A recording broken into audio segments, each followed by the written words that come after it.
በቅድሚያ ዘወትር እንደማረገው ለእንዲህ አይነት ዝግጅትና ያክብሮት ቀን የፈቀደልንን ኃያሉን እግዚአብሔር አመሰግናለሁ። በመቀጠልም መጽሐፉን አሳምሮ ላቀረበልን ለተወዳጁ ገጣሚና ጸሐፊ ለፋሲል ይትባረክ እንዲሁም ደግሞ ሁሉ ጊዜም ስራዎቹን ለሕዝብ ለማቅረብ የማይታከቱት ልጆቹና የሙያ ባልደረቦቹን ከልብ እንዳመሰግን እፈልጋለሁ። ይህንን ዝግጅት ያስተባበሩትና መጽሐፉንም ያሰራጩትን ምስራቅ ተረፈንና አብራዋት በሙሉ ያገዙትንም እንደዚሁ ምስጋና እንዲደርሳቸው ፈልጋለሁ። ዛሬ እዚህ የተሰበሰብነው ታላቁን ባለቅኔ ገጣሚና ጸሐፊ ተውኔት የጋሽ ጸጋዬን ግለ ታሪክ መጽሐፍ ለመመረቅ በመሆኑ የተለየ ስሜትና ክብር የሚሰጠው ለኛ ላስተማረን ልጆቹ ነው። እንደ አባት ተግሳጹን፣ እንደ መምህር የጽሑፉን አቻ የለሽነት፣ የዝግጅቱንም ጉልበት፣ እንደ ወዳጅ ወደ መጨረሻም ደግሞ እንደ ጓደኛ ብዙ አስቂኝና አሳዛኝ ታሪኮችን ወጎችን አብረናው ተካፍለናል። እኔም እስከማስታውሰው ድረስ ጋሽ ጸጋዬን ለመጀመሪያ ጊዜ ያየሁት እሱ መቼ እንዳየኝ ባላቅም እኔ የማቀው ግን ገና መድኃኔዓለም ትምህርት ቤት ሃይስኩል እያለሁ ሀገር ፍቅር በጋሽ መላኩም በተስፋዬ አበበም ቲያትሮች ይሳተፍ ነበርና የጋሽ ብርሃኑ ዘሪሁንን የ40 ቀኑን ተስፋ ተጫውቼ ከመድረክ ጀርባ ጨርሼ እጅ ነስቼ ስገባ በጣም የቀለጠ ጭብጨባ ነበር ሀገር ፍቅር ውስጥ። ከኋላ ቆሞ ይጠብቀኛል ጋሽ ጸጋዬ። ከዛ ሁሉ ደስታና መከበር ዝቅ አረገኝና ደንግጬ እጅ ነሳሁ። አጨበጨቡልሽ አለኝ። አዎ አልኩ። በጣም በልጅ ድምጽ ነው ያኔ። ደስ አለሽ? አዎ። ጭብጨባ እንዳይሰርቅሽ ፈራለሁ ብሎ ጥሎኝ ሄደ። ልክ ጌትነት እንዳለው የዚህ ትርጉም የገባኝ ከብዙ ዓመታት በኋላ ነው። ውስጤ ግን ያኔ አጉረምርሟል። እንዴ ለምንድን ነው የማይደስ የማይለኝ? ለምንድን ነው ሲጨበጨብልኝ ታዲያ እንዴ ምን ማለቱ ነው የሚል ቁጣ ውስጤ ነበር። ጋሽ ጸጋዬ ከዛ ጊዜ ጀምሮ ነው ሲከረክመን የነበረው። ዝቅ ማለትን ያስተማረን ጋሽ ጸጋዬ ነው። በሱ ስር ያደግን ሰዎች ይሄ ዝቅታን የመፍቀድና በዝና ለመንደፋደፍ ማናቀው ለዚህ ነው። በኋላ ነው የገባኝ። ሁለተኛው ጊዜ ከሱ ጋር በአካል የተገናኘሁት ጋሽ ተስፋዬ አበበ ያዘጋጀው የቲያትር እድገት ክበብ ውስጥ ሀሁ በ6 ወር ገና ተከፍቶ አይቼ ማምሻውን ድርሰቱን ቀይሬው ገልብጬ በራሴው ጽሑፍ የዚህ የለከፍተኛው መምህር ሰሙ ንጉስ ጣሴ ወግሾ የሚጫወተውን በሀሁ ነው የተለከፍኩት የሚለውን ያኔ በራሴ ወጣትነት ስሜት ውስጥ በዳንስ ነው የተለከፍኩት። ሙዚቃው ኳ ሲል ከበሮው ድም ሲል እያልኩ ሰራለሁ። ለካ ጋሽ ጸጋዬ ጥጎ ነው ያዳምጠኛል። ስጨርስ ድርሰቴን መጫወቻ አረግሽው። የእውነት በጣም ደነገጥኩ። ከዛ በኋላ ያው የቲያትር ትምህርት ቤት ከፍቶ ብሔራዊ ቲያትር ቤት ውስጥ የ2 ዓመት ኮርስ 300 ተማሪዎች ፈትኖ እኛ 12ታችንን ወሰደን። ከነዛ ውስጥ ተክሌ ደስታ አለበት፣ ሲራክ አለ፣ ትሩፋት አለች፣ አለሙ ገብረአብ አለ። እነሱን መርጦ ወሰደንና ስልጠና ስንጀምር ያው በሰፊው ተገናኘን። እሱም ያስተምረናል። ጋሽ ሃይማኖት፣ ጋሽ አባተ፣ ሌሎቹ ትልልቅ ጃይንት የሆኑ የጥበብ ሰዎች ሁሉ ያስተምሩን ጀመር። ስትማሩ ግን ስራ እየሰራችሁ መማር አለባችሁ ሲሉን እኛ ያኔ ትንሽ ቅሬታ አሳድሮብን ነበር። እኛ ልንማር ነው የመጣነው ብለን በዛን ወቅት እኮኛ ማለት አነሰ ከተባለ ከ11 ከ12 በላይ ትልልቅ የሀገሪቷን ቲያትሮች ሰርተን መሪ ተብለናል። መሪ ተዋናይ በሬዲዮ በፖስተር መሪዎች ነን ብለን ነው የምናስበው፣ መሪ ተዋናዮች። እና ምን አይነት የተለየ ትምህርት እናገኝሁም በሚል ነው የመጣነው ብሔራዊ ቲያትር። እና አይ እየሰሩ ይማሩ በሚለው መመሪያ መሰረት እዛ ቤት የፌዝ ዶክተርን መንጠቆን ቼሆቭን ደሞ ፍጥምጥምን ሰርቻለሁ ከትልልቆቹ እግዚአብሔር እድሌ ፈቅዶ ከነ ጋሻውላቸው ጋር ከነ ትያስ ቃላምንሻ ካስናቀጭርኩ ከሌሎቹ በኋላ ላይ በቴሌቪዥንና በሬዲዮ የምንሰራቸውን ስራዎች እንዳንሰራ በብሔራዊ ቲያትር ብቻ እንድንገደብ ደብዳቤ ተሰጠን። ደሞ እኮ ይሄ ደብዳቤ የሚሰጠን የኪስ ገንዘባችን 25 ብር ነው። በ25 ብር ተቀመጡ ነው የምንባለው። ለትራንስፖርት እንኳን አይበቃንም። ምን ማለት ነው ብለን እኔም ተክሌም ማለሙም ሲራክም ሁላችንም ለጊዜው አኮረፍን። ሆኖም ግን ማዘዣ ተሰጥቶን ስናጠፋ ደግሞ እኮ የምንቀጣው ያችኑ 25 ብር ነው። ምን ብለን ወሰንን?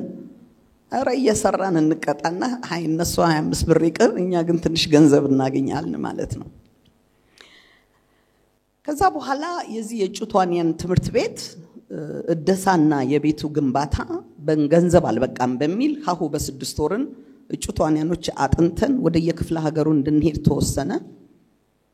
አጥንተን እያለን የዋናው ትልቁ ካስት እትዬ ጠለላ ከበደ ለጊዜው በሆነ ግጭት አልሰራም ስትል ዓለም ፀሐይ ግቢ ተባልኩና ጋሻባተ ሀሁ ውስጥ እትልልቆቹ ውስጥ ከተተኝ ማለት ነው። ጌኒያን በርበረን እንድጫወት እንግዲህ ያኔ ነው እኔ ደግሞ የተቀጣሁት፣ ያለቀስኩት፣ የተንገበገብኩት፣ የተገረፍኩት። መድረኩ ቀልድ አልነበረም። ብዙ ችግር አሳልፈናል። በእውነት ነው የምለው ያን ዘመን ሳስታውስ ብዙ ነገር ይገባኛል፣ ይጎዳል። ሆኖም ከተጎዳነው ይልቅ የተማርነው ይበልጣል በሚል ነው የምወስደው ሁልጊዜም። ከዛ በኋላ ከሙያ ጓደኞቼ ጋር ሀሁ በ6 ወርን በየክፍለ ሀገሩ እየወሰድን ማሳየት ጀመርን። ተወን አቀረብነው። ቀጥሎ የነበረው የጋሽ ጸጋዬ ስራ እናት ዓለም ጠኑ ነው። እናት ዓለም ጠኑ ብሔራዊ ቲያትር ቤት ውስጥ ሲዘጋጅ ጋሽ ሃይማኖት ነበር የሚያዘጋጀው።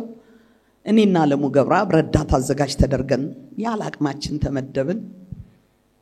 ግን ያላቅም እንዳለለው ደግሞ ጋሽ ጸጋዬ የሚጽፋቸው ቲያትሮች በሙሉ አብዛኛው የጥበብ ሰዎች እንደምታውቁት ዝግጅቱንም ቲያትሩና ድርሰቱ ውስጥ ስለሚጽፈው እንኳን ለኛ ለረዳት አዘጋጆቹ ላዘጋጁም ስራ ቋይተው በቃ በዚህ ወቅት ይሆናል፣ በዚህ ወቅት እንትን ለብሶ ይወጣል፣ በዚህ ወቅት ሙሉ የዝግጅቱ ስራ ቲያትሮች ውስጥ አሉ። እና ምንረዳው ነገር ቢኖር በረዳት አዘጋጅነት አልባሳቱን፣ ሜካፑን፣ ቁሳቁሶቹን የመድረኩን መስራት ነበር። ጋሽ ጸጋዬ ሼክስፒር አማርኛ ይችላል ወይ ያሰኘውን ያህል ሲጽፍ የሼክስፒርን ትርጉም አማርኛ ብቻ እኮ አይደለም። አንዳንድ የማክቤዝን የሌሎቹን ድርሰት ልብ ብሎ ላየ ኦሮምኛም ያናግራል እኮ ድርሰቶች ውስጥ አሉ። ጋሽ ጸጋዬ ታዲያ ሃምሌትን ሲያዘጋጅ ኦዲሽን ተጀመረ። እንደማንኛውም የሰለጠነ የጥበብ ስራ ለእያንዳንዱ ባህሪ ውድድር ነበር። ከወጋየው ሃምሌትነት በቀር የሌሎቻችንን አናቀውም ነበር። እና ኦፊሊያን የሚጫወቱ ወጣት ቆነጃጅት በየቀኑ ይመጣሉ። መድረኩ ላይ ሲፈተኑ አንዳንድ ጊዜ ወግሾ ጋሽ ጸጋዬን ጠጋ ይልና አይ እቺኛዋ ላዘቦት ቀን ትሆንልኝ እንጂ ለቲያትር እንኳን አትሆንም ይል ነበር። በጣም ቆንጆ ልጆች ይመጣሉ። በመጨረሻ ያው እኔ እንድጫወት ተወሰነ። ቲያትሩን በመጫወትበት ሰዓት ብዙ ትዝታዎች አሉን። አባቴ ነው የሚጫወተው፣ ሲራክ ታደሰ ነው። ባንድ ሲን ውስጥ ከአባቴና ቀጥሎ ከአምሌት ጋር በማወራት መካከል በጣም ትንሽ ደቂቃ ነው ያለው ልብስ ለመቀየር እና መድረክ ጨርሼ ገብቼ ልብሴን አውልቄ ደረቅ ኋላ ይታያል ትከሻዬና ጀርባዬ ሲራክን ዝጋልኝ ዚፑን ዝጋልኝ መግባቴ ነው አልኩት ሲራክ ያኔ በጣም በሴት ማድነቁ ደግሞ የሚታወቅ ሌላ ወንድማችን ነበር በዘመኑ እና ቆሞ ከኋላ የዚፑን መዝጋት ትቶ ጌታዬ ሆይ እንደ ልጅ እንዳያት ፍቀድልኝ እባክህ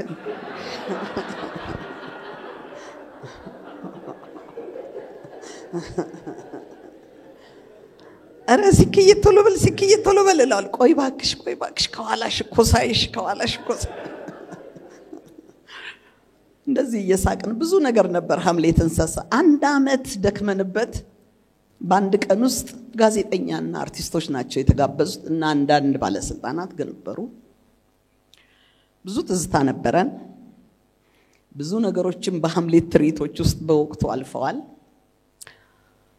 ተከለከልን ያኔ ሁላችንም የተሰማንን መቼም ሁላችሁም ትገነዘቡታላችሁ ምንድነው ብለን ስንጠይቅ ያው የንጉሱ አማማት ሐምሌት ላይ ያለውን ትርኢት ታቆታላችሁ ወንድምየው ሲገለው እና ደርግ ንጉሱን ገደለ ይያላችሁ ነው መድረክ ላይ የሚል ነው የተሰማቸው ለካና በጣም ውስጣችን ቂም ቋጥሯል እትያስናቀች ምን ትል ነበር እንቁ ነች መቼም መድረክ ላይና ሁሉ ጊዜ እንዲ ደክመን ቲያትር ሲዘጋ ቲያትር ሲቀር እንደው እኮ ደግነቱ ያጠናነው ጥናት በሰርጀሪ ያለ መውጣቱ እንጂ ስንቴ እንቀደድ ነበር ትለናለች እውነቷን እኮ ነው ስንት ጊዜ እንቀደድ ነበር ጥናቱን ለመተው ማለት ነው ከዛ በኋላ የዚህ የሙያ ማህበር ስብሰባ ሲመጣ በወቅቱ ወደ 8 የሙያ ማህበራት አንድ ወር ተዘግቶብን ደንብ ምን እንድናወጣ ተደርጎ ደርግ ጽፈት ቤት ውስጥ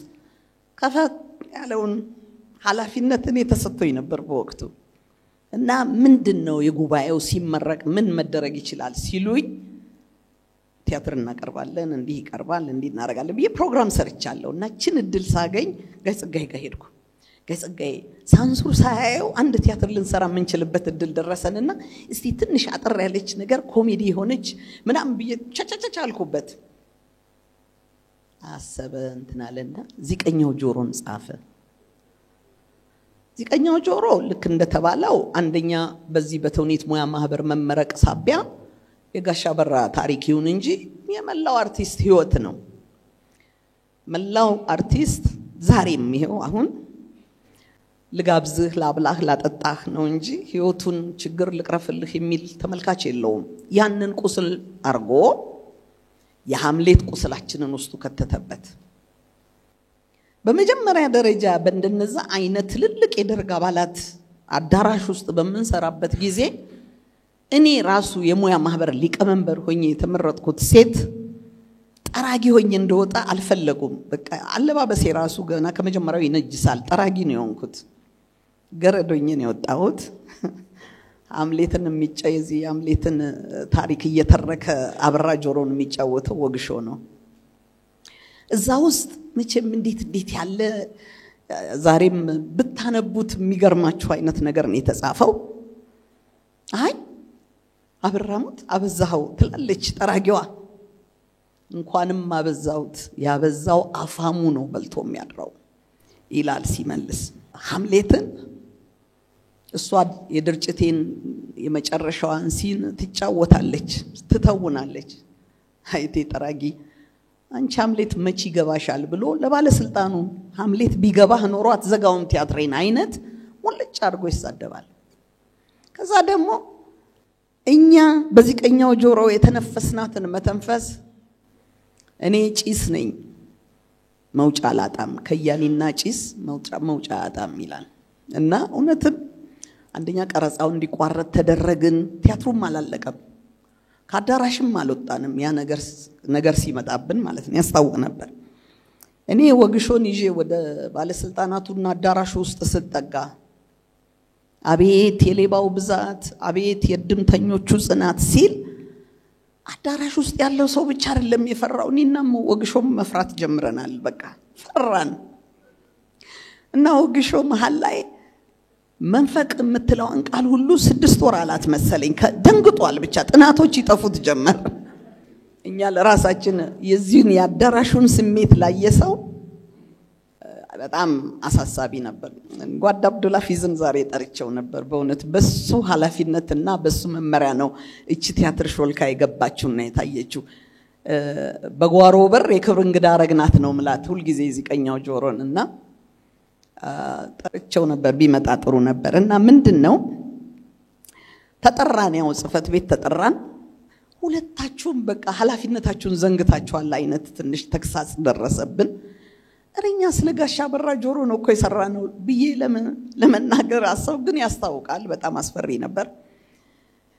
ያ ሁኔታ ተከሰተ ማለት ነው ሐላፊነታችንን ዘነጋን ተባልን ቀጥሎ በዚህ በኤችአይቪ ኤድስ የቅስቀሳ ስራ የጌትነት ድርሰት እውነተኛው ቅጽበት ምትል እሱ ጻፋትን ያዘጋጀሁና ተያይዘን ካሜሩንም ሄደናል እኔ አቤ ባልቻ በኋላ ደቤም ፍቃዱም ጌትነትም አንዳንድ ሰዎች ግን ተሰውረውብን እንደ ተፈሪ አይነቶቹ እዚህ አስቴር ፊልም ይሰሩ ነበር በኋላ እዛ ሄድንና ቁጭ ብለን ስናወራ ምን አለ ትንሽ ከሀገር ከወጣን አይቀር አንዳንድ ነገሮች ሰርተን ብንገባ ብለን በእውነት እዛው የወሰነው ውሳኔ ነው እንዲህ ከሀገር አስበን አቅደን የወጣነው ነገር አልነበረም የከርሞ ሰውን የመቅደላ ስንብትንና እንቁላሏ የምትባል የጌትነትን ኮሜዲ አንድ ላይ አድርገን ስዊድንም ከዛ ደግሞ አሜሪካን ስንጻጻፍ አምባሳደሩም ተባበሩንና አሜሪካን ገባን ጋይ ጸጋዬ እዚህ ቲያትሬን በርገር በሉበት እያለ እየዞረ ከሰሰን ማለት ነው ተጣላን ስንመለስም ትንሽ ጊዜ አኩርፎን ነበር ያው ከዛ በኋላ ተው ነው ከዛ በኋላ ያገኘሁት በስደት ዓለም ነው እኔ ቀድሜዋለሁ ትንሽ በኋላ በህመሙ ምክንያት መጣ ኒውዮርክ ገባ ልጆቹ ጋር ጣይቱ የባህልና የትምህርት ማዕከልን መመስረቴን አማከርኩት በጣም ደስ አለው በቃ በጣም ከእውነቴ ነው የምነግራችሁ ታቋርጫትና እቺን ነገር ትታያትና ይለኛል እየደወለ ማለት ነው በኋላ የማዕከሉ 10ኛ ወር የግጥም ምሽት ላይ የክብር እንግዳ አድርገን ጠራ ነው በጣም መቼም በጣም በደመቀ መልኩ ነው የዲሲ ህዝብ ማቀባበል ያደረገለት እኛም ደግሞ በጣም በደመቀ መልኩ አዘጋጀን በሌመዚን የተቀበልነው ህዝብ አገር ልብስ በሙሉ አስለብሰን አርቲስቱን እዛ ግቢ አገር ያለው ቆንጆ ዝግጅት አረግንለት እቺ የተከለከልናትን እዚቀኛው ጆሮን እንደገና ሰርቼ አሜሪካን ሀገር በሱ ተቀበልነው ድርሰቶቹን አነበብን ምን መንፈስ ነው ዛሬ እዚህ ቤት ያለው ይያለ በጣም ተደሰተ ከዛ ማታም ደግሞ እንዲሁ ከአርቲስቶች ጋር ልዩራት ነበረው ወደ መኝታ ክፍሉ ስንወስደው ዊኬንዱ የሚሞሪያል ዊኬንድ ነው ያው አሜሪካን ሀገር የምታውቁት ነው ሚሞሪያል ዊኬንድ እነዚህ ሞተረኞቹ ይሄን ጥቁር ጃኬትና ጥቁር ሱሪ ለብሱና ደረታቸውን ከፍተው ያው ስማይ ጠሪዎቹ ይበዛሉ በጠቅላላው ከተማዋን አጥለቅልቀውታል ሆቴል ላስተኛው ሳስገባው ሲያይ በሙሉ ራቁቱን ያለ በጥቁር ጃኬት ሞተረኛው ተደርድሯል ያ ሁሉ ምስጋናውን ደግሞ ወዲያው ተወ በቃ እንግዲህ ሌላ ሆቴሎች በሙሉ ተይዘዋል በእነሱ በዛን ጊዜ እዛ አሳለፈን ከዛ በኋላ ምን የሲዲ በአለም አደረገ ሲዲ ምረቃውንም አደረግንለት ማይረሳኝ ተመስገና አፈወርቅ የሚባል ተዋናይ አለ ጎበዝ ተዋናይ ጸሐፊም ነው ገጣሚም ነው ሲዲውን ሊያስፈርም ዝቅ ብሎ ጋይ ጸጋዬ ብሎ ሲሰጠው እንዲያየውና ከስር ዓለምን አደራ ብሎ ፈረመለት እንዴ ለኔ ነው እኮ እንድጽፍልኝ ፈልገው እሷን እንድጠብቅ ነው እንዴ ጻፍልኝ ያልኩ ብሎ ከዛ ጊዜ ጀምሮ ተመስገን ነይ ጋይ ጸጋዬ አደራ ብሎኛል ይለኝ ነበር ለተወሰነ ጊዜ እዛ ከተማ ውስጥ የግጥም ምሽታችን ላይ ብዙዎቻችሁ ታስታውሱት እንደው አላቅም በኢሃፓ የመንፈስ ጊዜ ውስጥ ሳቱ ተሰማ የሚባል ገጣሚ የወንድ ብቻውን ነው የሚያለቅሰው የሚለውን የጋይ ጸጋዬንና ሌሎች ግጥሞቹንም ወስዶ እርግማን ጽፎበት ነበር ጋይ ጸጋዬ ላይ በጣም ከባድ እርግማን እዛውኛ ግጥም ምሽት ላይ እሳቱ ተሰማ በሚል ብዕር ስም ነው የጻፈው እርግማኔን መልስልኝ የሚል ግጥም ላከልን በጣም ነበር የነካኝ ብዙዎቻችን ይቅርታን አናቅም እሳቱ ተሰማ ግን ምን አለ የጸጋዬ የብዕር ልጅ የጸጋዬ የግጥም ምት ይደግ ይመንደግ ይባላል እንጂ እንዴት ይባላል ሊሙት ምን ቆርጦይ ነው እንደዛ ያልኩት ወንድሜ ነውሬን ተውልኝ እባክህ ተባረክልኝ እግዚአብሔር ይስጤን ውሰድና እርግማኔን መልስልኝ ብሎ ጻፈለት በጣም ግሩም ነበር በእውነት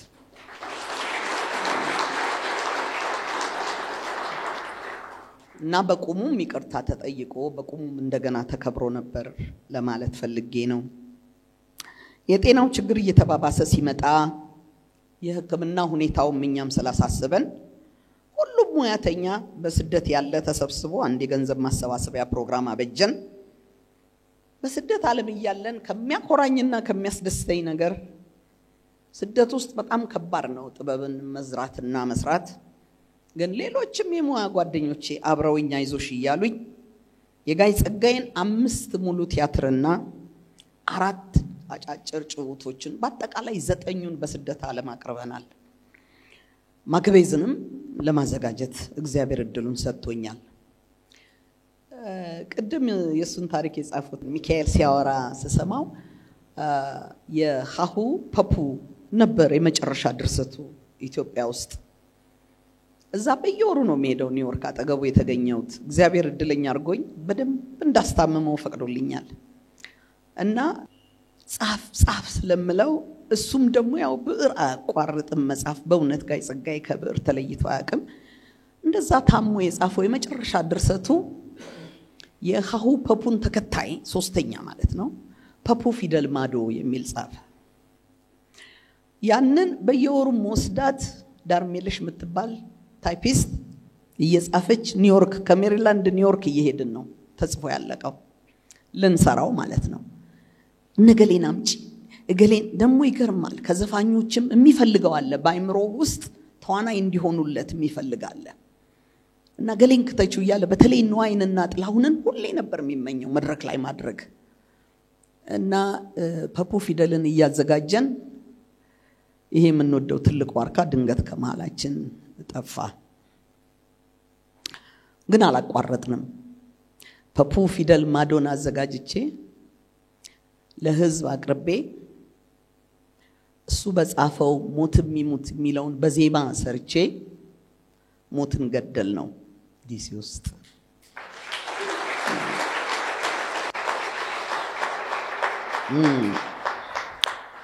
እስከ መጨረሻውም ደግሞ ይሄ ታላቅ የጥበብ አባታችን በስራው ህይወት ዘርቶ ሕያው ሆኖ ይኖራል እኛም ልክ ጌትነት እንዳለው ኒውዮርክም እንዲሁ ነው የሚቀመጠው ሁሉ ጊዜም አይምሮአችን ውስጥ እንዲህ እንደኖረ ይኖራል ጋይ ጸጋዬን እንዳከበር ነው እንደወደድነው እንኖራለን አመሰግናለሁ